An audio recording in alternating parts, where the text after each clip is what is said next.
Well, I was meant to be perch fishing again, but as always, plans change. So I'm down at Eureka Leisure for a couple of hours to hopefully bag a carp on the centerpin. Now, it's a tactic not a lot of carp anglers seem to be using these days, and to be fair, it's one they're missing out on, I think. I wouldn't say that I was the best carp angler in the world when it comes to buzz bars and all the rigs and stuff. Like, I'm very basic. I'm more of a traditional float angler, if I'm honest. So it's a tactic that I'd like to try and use this year, just a little bit more. See if I can start bagging some large carp.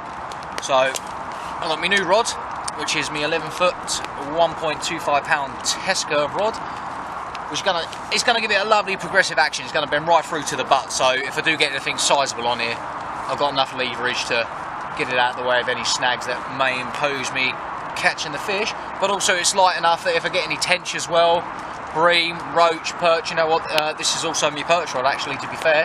When I'm leisure fishing for perch, this is what I use. So it's lovely and light, and I'm pretty sure it's going to work well. The centerpin reel, load up 5 pound main line, straight through. Little insert waggler. Now this is actually a waggler that I won on a competition on Facebook from Traditional Floats. I will put the link for the page at the bottom in just a second. And I thought, well, why not? I've got the centerpin reel, why not use a lovely classic float like this? I just hope I don't lose it. Got a couple of number ones just pinning the float there. Now the swim I'm going to be fishing at first, it's only a couple of foot deep.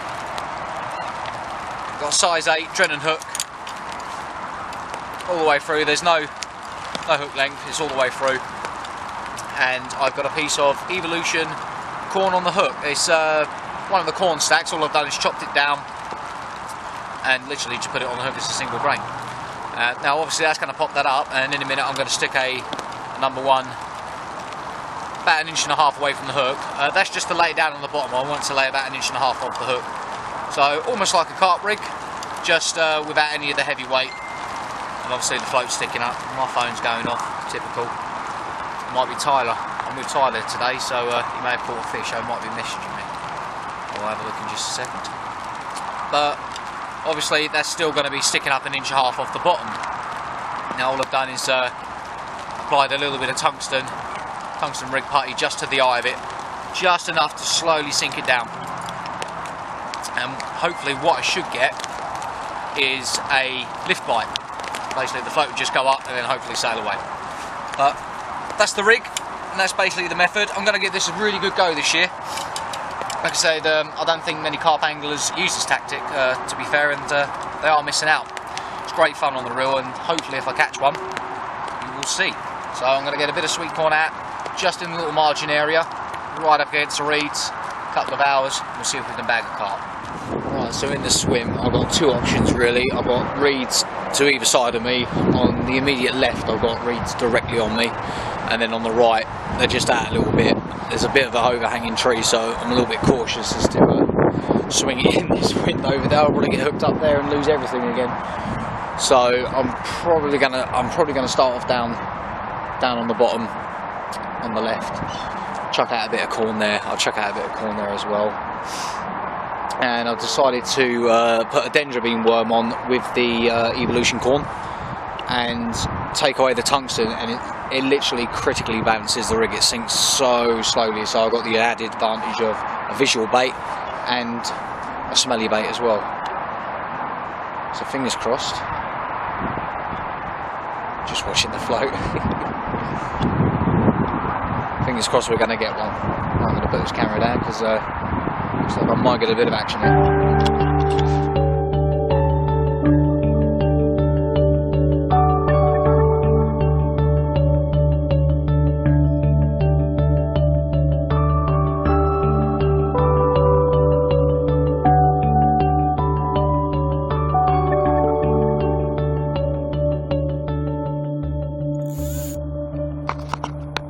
Cool.